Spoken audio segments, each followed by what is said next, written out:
Pembangkit listrik tenaga surya (PLTS) menerangi sekolah dan masyarakat pulau berpenghuni 4.500 jiwa itu. Tapi setelah adanya ini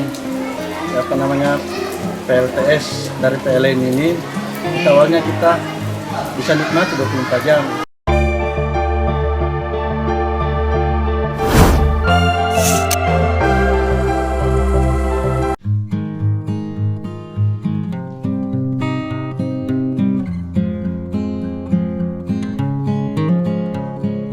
Pulau Kodingareng, sebuah pulau terluar dari kota Makassar, kini tak gelap lagi.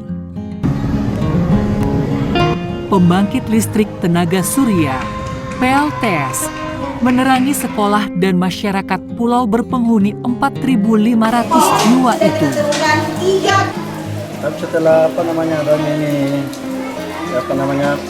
PLTS dari PLN ini, awalnya kita bisa nikmati 24 jam.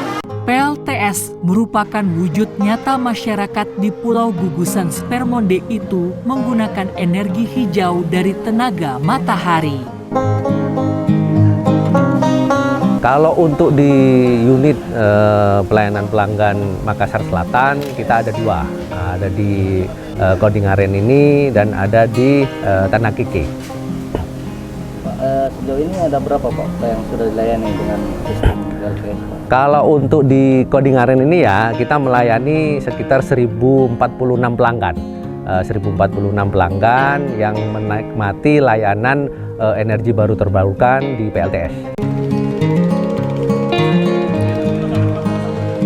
Masyarakat mayoritas nelayan terbantukan dengan adanya energi baru terbarukan, terutama menggerakkan ekonomi warga setempat dan anak-anak bisa optimal belajar di malam hari.